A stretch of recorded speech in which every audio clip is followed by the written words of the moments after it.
music kasi pwede mo siyang itugma kung sino ka, sa mood mo na yun eh. Pero pag battle rap, like, sino ka, papakita mo yun talaga i-expose mo. Ngayon, pagka tinatanong nila, yo, nagrarap ka pala kuya, like, yeah. Pero ako, I identify myself as an overall MC, man, kasi ang lawak ng hip-hop para i-box mo lang yung sarili mo sa isang bagay, man. You know, like,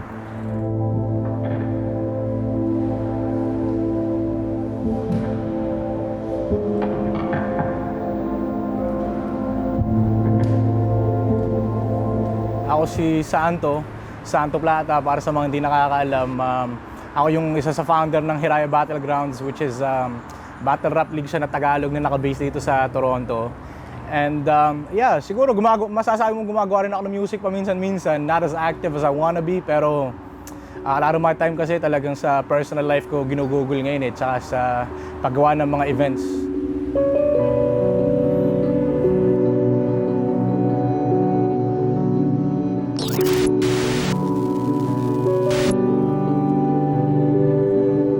Isusunod kita kay Master Francis M because I will hijack her mind. So better beware if you want to start conflict with my Glock 9. What are you talking about? Easy.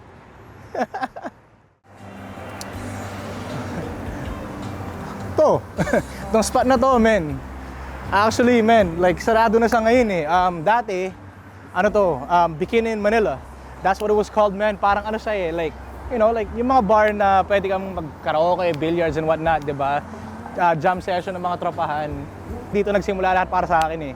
Itong parking lot na to, man, like, pagka kinakabahan ako dati sa mga battles, nung first event, unang mga salta ko, dito ako nag-yoyosi, papahangin, para hindi masyadong kabahan kasi sobrang significant niya sa biyahe ko, man. Yung ginawa niya mga bagay para sa akin is yung mga unang events nung hindi pa ako si Santo, kumbaga, Santo, pero sino ka ba, 'di ba?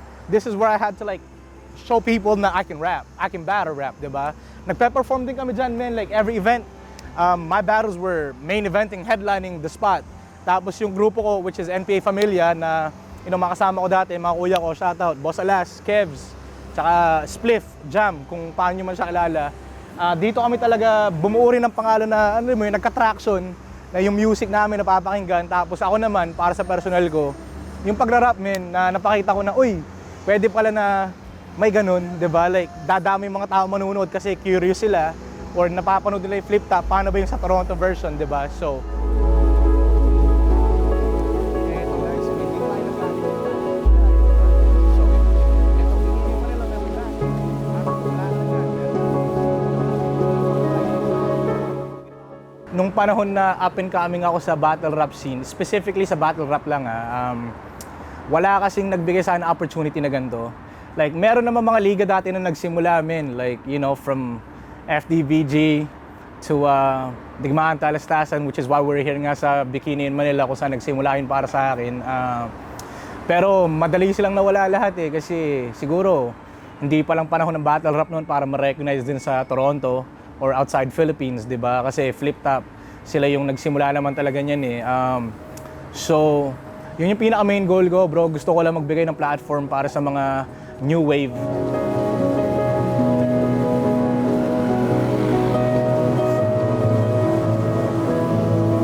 Kahit na yung pangarap mo sobrang taas, kahit pangarap mo naaabot mo na unti-unti, yung paa mo lagi nasa lupa, bro. Kasi ako, dumaan din ako sa phase na tumigas ulo ko, yumabang din ng konti, pero nahanap ko yung daan kung paano i-positive reinforce yung ganung mga bagay eh. So, ginagawa ko yun araw-araw, may hindi madali. Araw-araw lagi ka may pagdadaanan na bago, personal or bilang artist. So, kailangan mo lang na pakita mo kung sino ka, kasi yun yung pinaka-importante. Ang daming toxic sa paligid, men. Huwag na kayong gumaya sa iba. Gawin nyo yung para sa inyo, tsaka para sa mga sumusuporta sa inyo.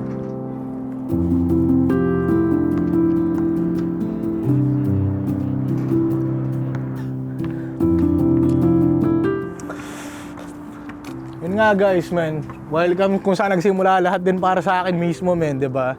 Like before the hip-hop stuff, man. Eto, bro. Eto, man. Dito. Nung hindi pa ako makapag-layup na maayos, dahil ako nagpa-practice sa maliit na rim na yan, no? Hindi ko alam kung kaya ko pang tumalon, eh. Medyo mabigat na tayo ngayon, man. Pero lahat ng mga nagsimula na magpakilala sa akin kung paano makisama sa mga tao. Etong area na to. That ball court over there. Itong miniature na to.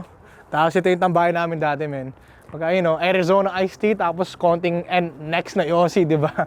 Underage drinking and smoking, dito talaga, men. So,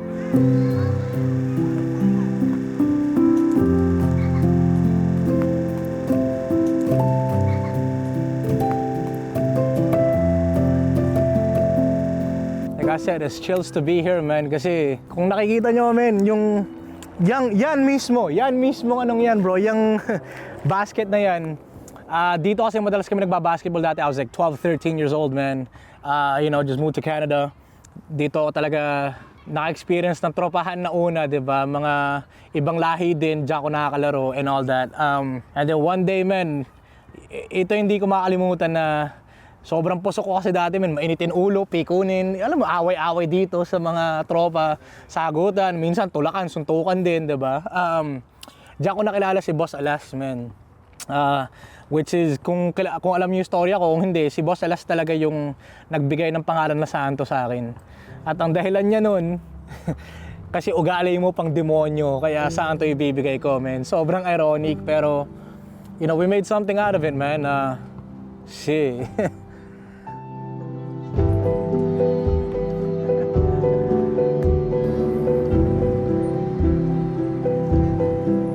Enjoyin mo lang, pero lagi mo tatandaan, men, may mga tropang naniniwala sa'yo, may brand ka na pinoprotektahan, whether solo ka or may grupo ka, diba?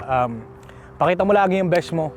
Show up professional, show up ready, and sometimes you lose, sometimes you win, men, pero yung network kasi, pagka napakita mo sa mga tao na madali kang kausap, masarap kang katrabaho, darating at darating yan. So, huwag kayong magpa-apekto sa mga negative, men. Kung di naman problema nyo, huwag yung problemahin, diba? Kasi nagsisimula lahat ng progreso na ginagawa natin sa sarili natin. So, work on yourself, be a better person, and everything will fall through. Kasi, diba, practice lang na practice, man. Kung gusto mo naman yan, magagawa ng paraan para mas mahasa ka, mas ma-enjoy mo. And in the end, makikita mo yung resulta, di mo namamalayan. Ganito ka na rin pala, diba?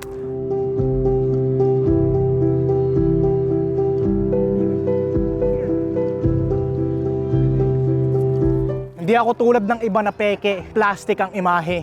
Ang akin lang, kung tunay ka sa akin, sama tayo, gawin natin yan na maigi. Mabuti pang isipin mo ang kultura kaysa sa iba. Hindi ka tulad nila, nakikinabang lang tapos pagkatapos wala ka na. Kaya gets mo ba yung punto ko? Kasi yung mga tao dyan, ang iba, ang daming sinasabi. Ang akin lang pagbutihin nga natin ng maigi, di ba? I made dreams come true. Kaya tawag sa liga ko, Hiraya Manawari. Salamat sa lahat ng suporta, mga kuya. Hindi ko kayo makakalimutan. Alam nyo na kung saan tayo dalhin ng biyahe, basta kayo kasama ko sa aking likuran. Solid na ako dyan.